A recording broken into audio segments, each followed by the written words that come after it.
ওঙ্কার বাংলায় সঙ্গে রয়েছে আমি শিল্পা। চোখ রাখবো বিস্তারিত খবরের দিকে।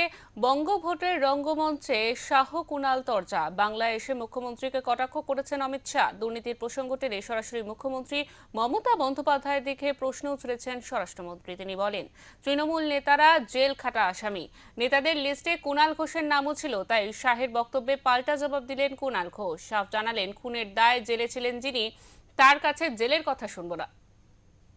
বাংলায় বিধানসভা নির্বাচন দরজায় কড়া নাড়ছে, তার উপর এসআইআর ইস্যুতে একের পর এক বিপত্তি।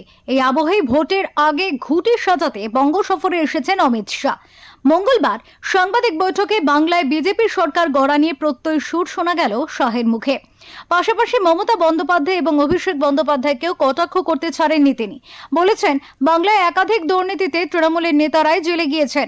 পার্থ চট্টোপাধ্যায় থেকে শুরু করে কুণাল ঘোষ স্বরাষ্ট্রমন্ত্রীর প্রশ্ন তুলেছেন, তারপরেও কিভাবে বলা হয় রাজ্যে দুর্নীতি নেই।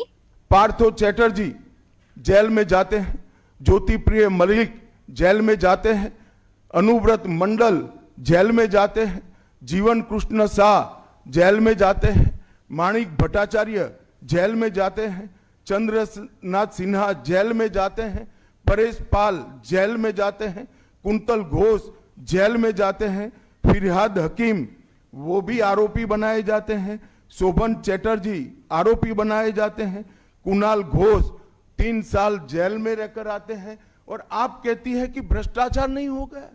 অমিত শাহ সাংবাদিক বৈঠকে যেসব তৃণমূল নেতার নাম নেন তার মধ্যে ছিল কুণাল ঘোষের নাম। শাহের বক্তব্যের পাল্টা তোপ দেখেছেন কুণাল। তার পাল্টা বক্তব্য, একজন খুনের মামলার আসামির কথা কেন শুনবো।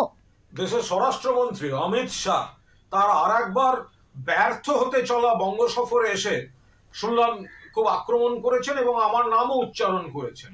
আমি প্রথমে বলি, এটা খুনের মামলার আসামি হয়ে জেলে ছিল, তার কাছ থেকে জেলের কথা শুনবো?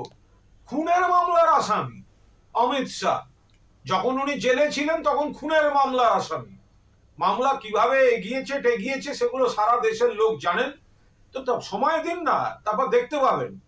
আর মানুষও জানেন, যারা তদন্তকারী অফিসার তারা জানেন, যারা বিচারক, যাদের কাছে মহামান্য বিচারকদের কাছে কেস ডায়েরি যায় যে আমি আদৌ অপরাধী না নিরপরাধ, আমার একাধিক মামলা শেষ হতেও শুরু করেছে।